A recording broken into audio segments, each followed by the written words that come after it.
Omar hommage suma mag Cheikh Omar. dama ko ci hommage. waaw suma xarit.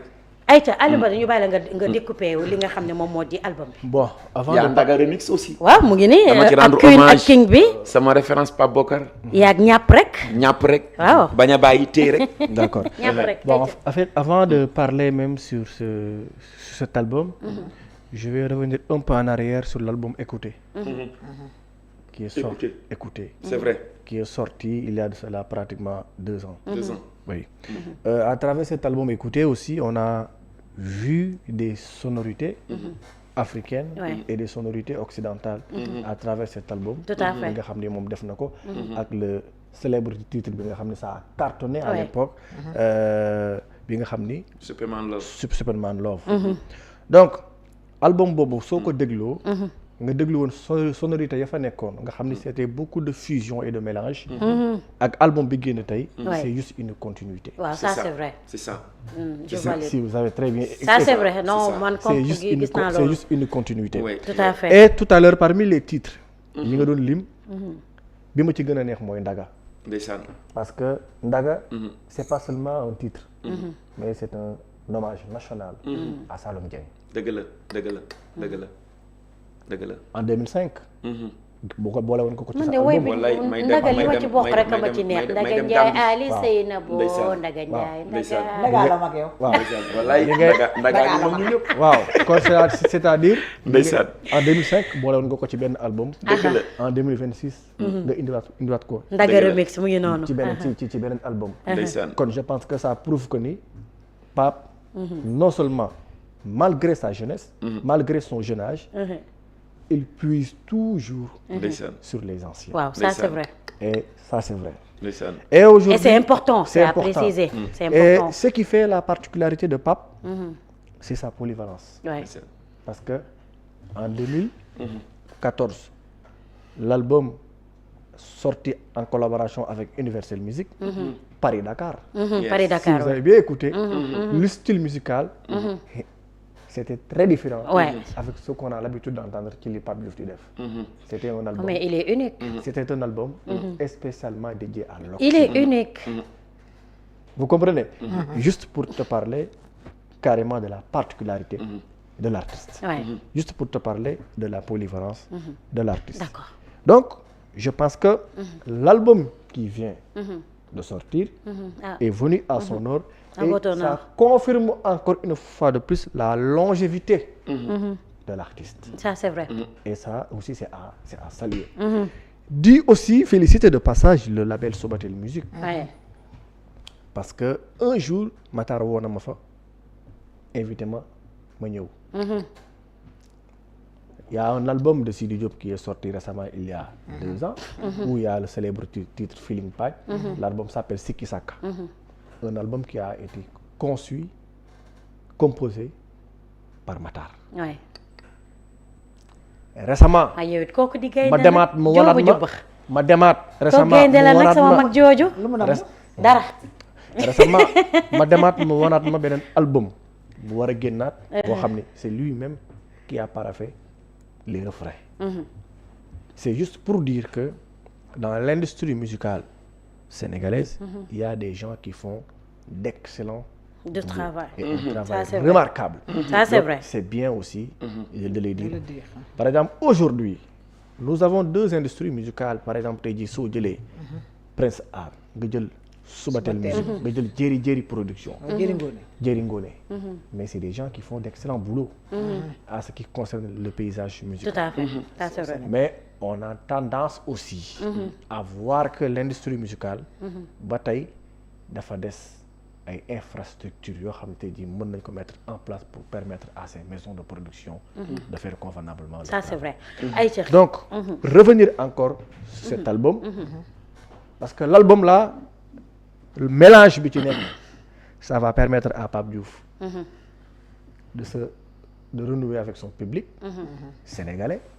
Ça va permettre aussi à Pape Diouf de conserver aussi son public hors des frontières. D'accord. Je parle de ceux qui sont dans la diaspora et qui ont l'habitude aussi d'écouter un autre style. musical. Est-ce que vous savez que par exemple aujourd'hui voir Pape Diouf en acoustique est plus magnifique que voir Pape Diouf en version mbalax pure et dure. Superman Love je l'ai écouté en version acoustique c'était Pape ak Bakane Seck. jërëjëf ak benn guitare. c'était en Espagne. c'est vrai. mais c'était magnifique. c'est juste rek dans l'optique de vous dire réellement la polyvalence yenn artistes yi am mais loolu lépp nag Pape tamit daf ko war a gërëmee Lamine Faye.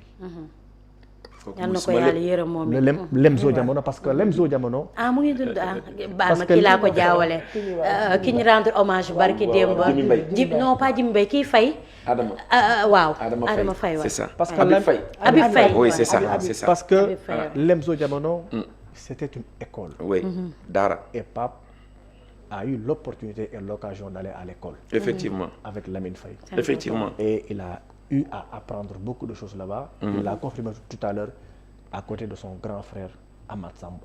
Autres aussi chanteurs yoo xam ne tey jii c'était des chanteurs de renom et qui connaissaient bien ce qu'on appelait la musique. Et loolu nag moo ko topp ba tey.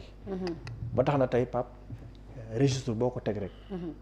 d'accord dañuy daal di xaw a décortiquer temps bi léegi moo xoj ñu fenn laay jeexalee. waaw li gën a neex ci artiste ak li gën a garaaw ci artiste mooy artiste bu dul dégaame. waaw te loolu ci ñaari nit rek laa ko seetlu. ñetti nit. par exemple tey jii kii di Coumba Gawlo Seck. Youssou Ndour. Baba Maal. Pape Diouf. duñ dégaame. maanaam boo leen bettee jox leen micro ñu way. loolay artiste. loolu mooy artiste yaakaar naa ne kàddu yi leer na Alioune Badara Mané waaye itamit ci grand dañuy daal di ñëw rek ci li nga xam ne moom moo di album à vous l'honneur mu nekk loo xam ne Mané wax na lépp ci li nga xam ne moom moo di album bi dafa mel ni continuité la rek. c'est ça oui continuité la donc boo xoolee y a des remix. ouais remix yi aussi. public bi ñoo ko doon laaj. c'était à la demande générale. ñoom ñoo doon ñëw ne ma mais grand gars yi ñi ngi laaj ndaga. ñi ngi laaj ay nitu dëgg. ma ne leen aw yee ñu ne ma waa ma leen mais kon bu ñuy dugg na leen remixer morceaux yooyu. donc bi ma ñëwee nag man way comme ni ma koy woon ñu ne ma non nañu changer. nañu changer paroles yi defaraat ko. donc mu nekk un travail d'ensemble boo xam ne. un travail d'équipe boo xam ne. donc musique moo toll foofu. te yaa ngi koy wax sànq. tey comme lu mel ni le label Subatel. ak le label Jeri Ngoné. donc muy Mame Cheikh di sama rek maa ngi koy nuyu de passage comprendre ak Matar. donc wax dëgg yàlla chapeau à eux ñi ngi nekk di def liggéey bu am solo. et que d'ailleurs am na yeneen label sax yoo xam ne. peut-être kenn xamu leen. parce que y a tellement d'artistes. yu nekk fii ñoo xamante ni tey xale yu am talent. et que ñooñu soxla nañu ñu wone leen. The Best Production gis nañ ni muy liggéey bu rafet bi nga xam ne mu ngi koy def. mais The Best Production sax moom maa ngi koy remercier. moom dafa participer ci album bi. aussi tout à fait dafa participer ci album bi. maa ngi koy remercier fi nga toog ni toog na fi. bërki dem rek maa ngi ko naan mais boy comme temps yi nu mu tuddati feccu milieu moo xew. te yaa ko xewal. te moo ko xewal jox ma benn puuj paj bokk. benn morceau puuj paj bokk. mu may reene ma grand amul problème comprendre nga. maa ngi remercier aussi sama rakk Krouma donc morceau bi nga wax muy Superman Love. moo ko bind. Bellissimo Love moom moo ko bind ak yeneen ak yeneen. macha allah ku mel ni Njawar Ndiaye. le respect avant tout. morceau bu ma gën a neex ci album bi aussi mooy le respect. parce que xam nga respect thème la boo xamante ni. àdduna moo toll foofu. ndax sa doom bi nga jur su ko jur sax. nga xam ne da nga am ci moom kàddu. da nga ko war a respecter. dëgg la da nga ko war a jox cër. dëgg la ndax foofu la àdduna tolloo. et que vraiment daal Nabou à votre honneur. album bi daal comme ni ko Mané waxee. continuité la loolu sax moo waral ñu ne nag nañu jël suñu matlaaw kii mergàddu yi. fu ne la ñuy dugg. pour def promotion bi. nit ñi mën a déglu album bi. c'est important découvrir que xam lu ci nekk. ndax nag album bi moom yéen laa ko may askan wi. une mère honneur. une mère une mais Nabou man sama téléphone mi toj. ndeysaan. waa Nice ñoom Maguette Samb. waaw nuyu ma leen de. ñu bokk ak Amath Baye. xam nga ndeysaan. Amath ak suñu jëkkër. ñu ndeysaan. ngi woote Pape Diouf na ubbi ligne bi. Ndeysaan. ma ne leen amul ligne. Amul ñu ngi leen di ligne. ziar waay amul waa ligne ñoom Nice. Maguette Samb waa Nice. ñu ngi leen di Aïcha. ziar bu baax ma ne amul ñu ngi leen amul di ligne. ziar bu baax. amul une ligne. mère une vie mu nekk son boo xam ne son bu ma touché la man personnellement. Dëgg la. une mère une vie ku ko composé. une mère une vie morceau bu ma composé la man maa ko composé waaye nag Matar comme ni ma ko waxee rek moo dëppaat man daal dama andi samay morceau ñu ne ma li nga andi daal baax na lool mais tegeel ne d'accord. comme xam nga donc defaraat paroles yi ma ci woy sama rak Mbaye Diagne ndeysaan waaw. l'international Wallaay. qui a beaucoup de mérite d'ailleurs Ndeysaan. fële ca Turc ak championnat bi mu nekk en Turquie moo fa nekk gu meilleur buteur 20 matchs xaw ma 21 matchs 20 buts donc c'est quelque chose à saluer kon match bu ne day dugal. ah non guerrier la franchement te wax dëgg yàlla fierté sénégalais la ma ko ci rendre hommage moom ak yaayam ndeysaan muy nit ku baax. waaw muy nit ku baax Mbaye nit Diagne. ku social ba pare nag bëgg yaayam borom loolu HLM. waaw te ku ma xam ne man sama yaay dafa nekk ci sama xol dëgg la. moo tax ndax dama dund ak moom sama yaay dama dund ak moom ay guddi yu metti Dëgg la. kon su ma gisee koo xam ne man li ma dund ak sama yaay dama toog ci télé bi déglu la ngay wax lu mel noonu ak sa yaay et que heure bu ñëwee sama soirée ndax nag Nabou nit kenn du ko lekk dëgg la. parce que kenn du dee ñu koy wékk sax. déedéet mais heure bu ma xewlee su may jouer soirée fekk mu am moment boo xam ne daf koy fekk Dakar day ñëw sama soirée ndeysaan te bu ñëwee du début à la fin du bouger ndeysaan. beneen bi ci toppit ñi muy àndal dañuy ñëw naan ma Mbaye boo koy woy woyal yaayam ndax yaayam mooy xolam ndeysaan. et loolu nag man it mu neex ma lool moo tax benn jour ma ne ko mais da nga bëgg sa yaay dinaa la rendre hommage woy ko sa yaay donc une mère une vie xam nga mu nekk morceau boo xamante ni maa ngi ci rendre hommage suñu yaay yëpp di leen ñaanal yàlla yàggal seen en tout taxawaay cas wax nga ci parole yu am solo ci une mère une vie. ndax amuñu lu dul ñoom parole yu quoi. am solo. Non, en fait, Pape aussi, bon, il a la sensibilité Ouais. des femmes. oui. Est-ce que vous vous souvenez en 2007, avec Ismaël Lo, Jigéenu Sénégal Ndiaye, dëgg la cette belle chanson. te mu ngi Boy- nekk Boy- à Boy l'actualité ba tey. Boy Iso Boy Iso, mu ngi nekk à boy l'actualité ba tey. boy kii Ismaël Ismaël Lo. Et cette chanson, sama grand la dama koy tooñ rek maa ngi Jigéenu Sénégal Ndiaye, maa ngi yéen nuyu a de passage. Jigéenu Sénégal mu nekkoon benn wayu Ismaël Lo bu ñu reprendre ak ñoom ñaar. Voilà. Et cette chanson continue toujours à marquer ses esprits. Au-delà de la composition et au-delà du dialogue. Parce que c'était un dialogue entre Pape et son grand Ismaël Lo dans la chanson. C'est ça. Et vous avez vu souvent dans ses albums aussi, il rend hommage aux femmes. aux femmes. C'est ça. Donc ça, Jigéen mooy c'est aussi quelque chose aussi à saluer. Mais moi aussi, j'aimerais poser deux questions à Pape. Oui. Vas-y. Par exemple, Pape, près de 2 décennies de carrière, je pense. nga xam ni ak lu teg nga def ko sur la scène musicale sénégalaise. Par exemple, tey jii Pape, soo doon am regret ci sa carrière. wala lu la neex. ak ci sa carrière. lan nga ne ci mën a wax. aw ma benn regret ci suma carrière. au contraire satisfaction. total. ak sant yàlla. li ko waral maane. mooy bi may door avant may def musique dama doon am problème mu 25 francs pour jënd café bi may door di def musique su ma daan dem Sandaga. léeg-léeg du ma am paas damay dox.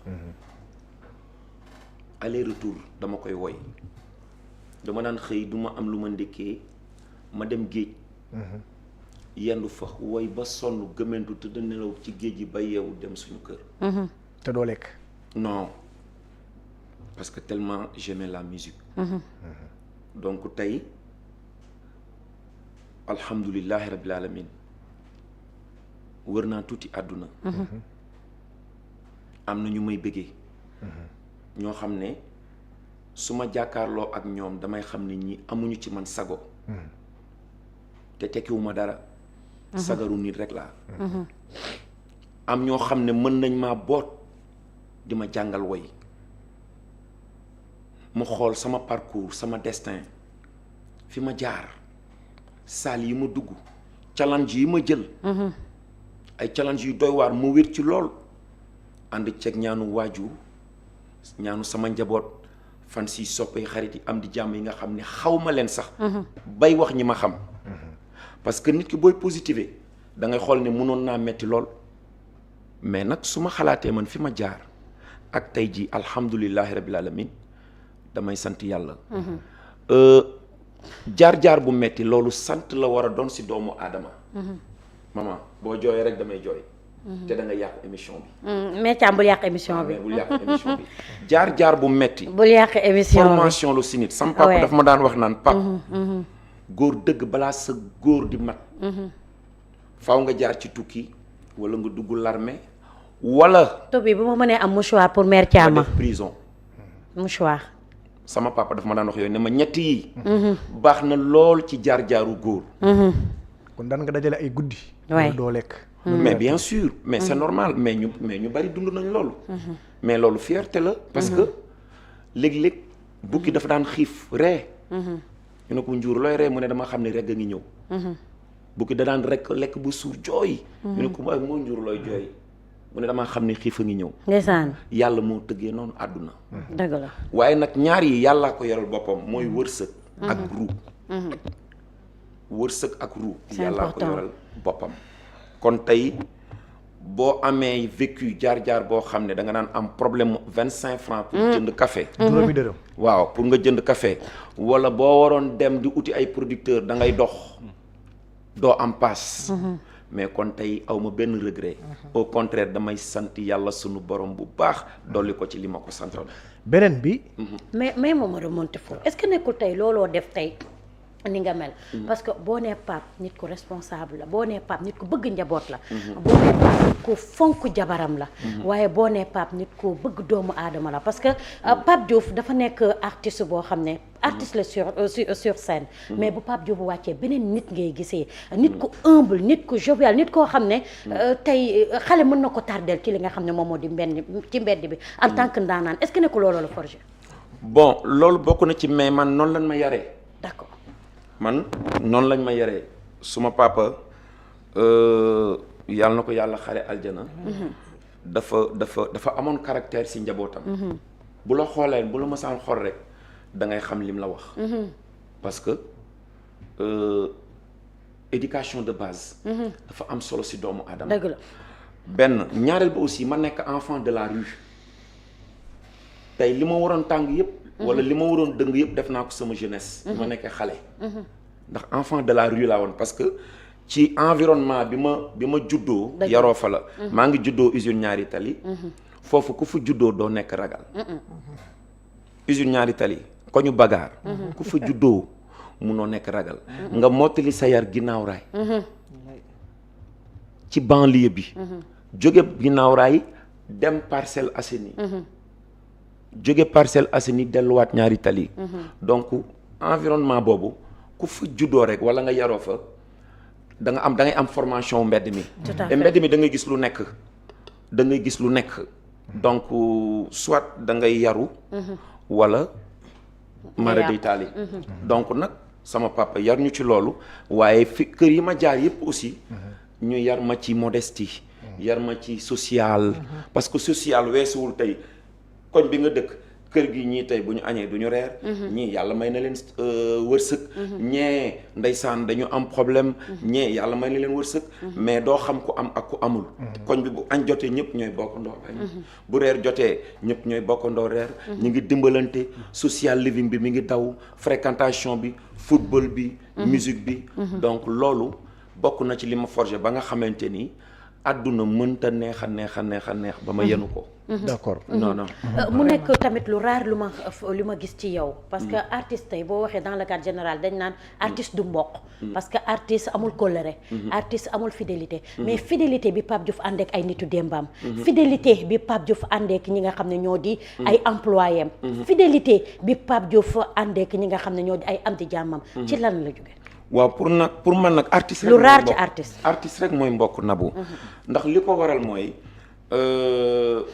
artiste xol la métier bu doy waar artiste muy waykat bi di rappeur bi di sculpteur bi di peintre bi c'est le cœur qui parle sa xol mooy wax waaye yàlla da la génne ci nit ñi am feneen fu mu la teg ñu bëri dañ lay xool ñu bëri dañuy bëgg a wax ak yow ñu bëri dañ lay bëgg a gis mais loolu du mën a nekk donte da nga koy bëgg mais du mën a nekk beneen bi ci toppit ki nga xam ne tey bàyyi na des millions de personnes dugg studio fàtte ñëpp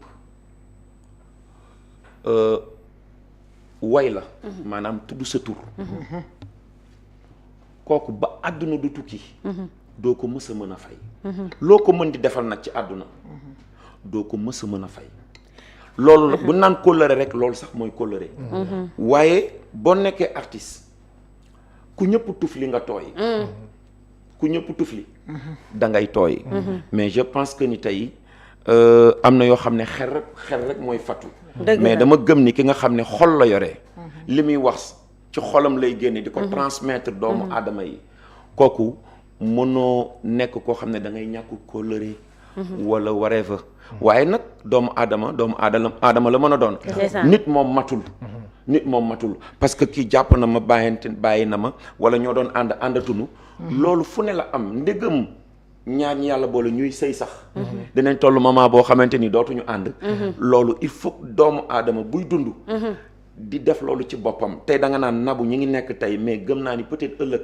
suñu ànd mën na arrêté mën na nekk ci beneen life man ma nekk ci beneen life mais li am solo ba am solo rek mooy nit moom na nga fonk doomu aadama doomu aadama la yàlla barkeel dëgg la voilà dëgg la waaw waxtaan bi am na solo parce que boo xoolee boobu léegi li ma si wax bariwul quand on a un Mané à côté aussi je pense que ça résume tout parce que si wàllum culture li si représenté am na solo mais man benn laaj bi ma am rek dafay ñëwaat ci li nga xam ne mooy si wàllum concurrence parce que en vers 2014 2015 dama mësoon dégg nga wax je ne suis pas un artiste de la concurrence loolu su ma koy firndeel aussi maanaam boo xoolee tey si génération bi ñëw mosuñu dégg Pape Diouf si dara si xëccoo kii moo dàq way et pourtant en 2013 waxoon nañu aussi yow yaay le successeur de Youssou Jigéen Ndour si sa qualité la way si sa personnalité si talent bi nga xam ne am nga ko Mané wax na ko tout à l'heure lan moo waral kenn du dégg Pape Diouf si xëccoo si dara kii moo dàq way man maay artiste ci showbiz man maay